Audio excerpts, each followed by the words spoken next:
समाज के बंधुओं का मैं सादर अभिवादन करता हूं। साथियों, होली बुराई पर अच्छाई की विजय का प्रतीक है। होली परिवर्तन का प्रतीक है। सर्दियां जाने वाली हैं और गर्मियां आने वाली हैं,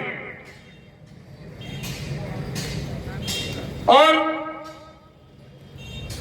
हम सभी लोगों को इस होली मिलन के कार्यक्रम में ये संकल्प लेकर चलना है कि हम लोगों को समाज के उस वर्ग को, उस छोटे वर्ग को जो हमारे गांव में रहता है, उसको अपने साथ लेकर चलना है। साथियों, क्षत्रिय का मतलब होता है जो सभी को छत्र दे। अगर हम अपने साथ अपने गांव समाज के लोगों को नहीं रख सकते तो निश्चित रूप से मान के चलिए हम लोगों को क्षत्रिय कहलाने का अधिकार नहीं है। हमारे पूर्वजों ने हमें बहुत बड़ी विरासत दी है।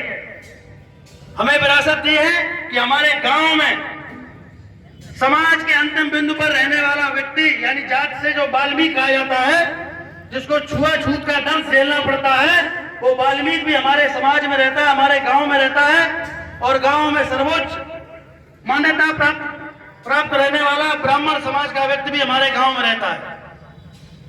हमारे पूर्वजों का हम लोगों को एक विरासत जो मिली है, जिस विरासत में हमारे पुरखों ने हम लोगों को समाज के सारे व्यक्तियों को साथ लेकर चलने का जो शक्ति दी है, जो सामर्थ्य दिया है, इस शक्ति सामर्थ्य को बनाकर चलने की आवश्यकता है।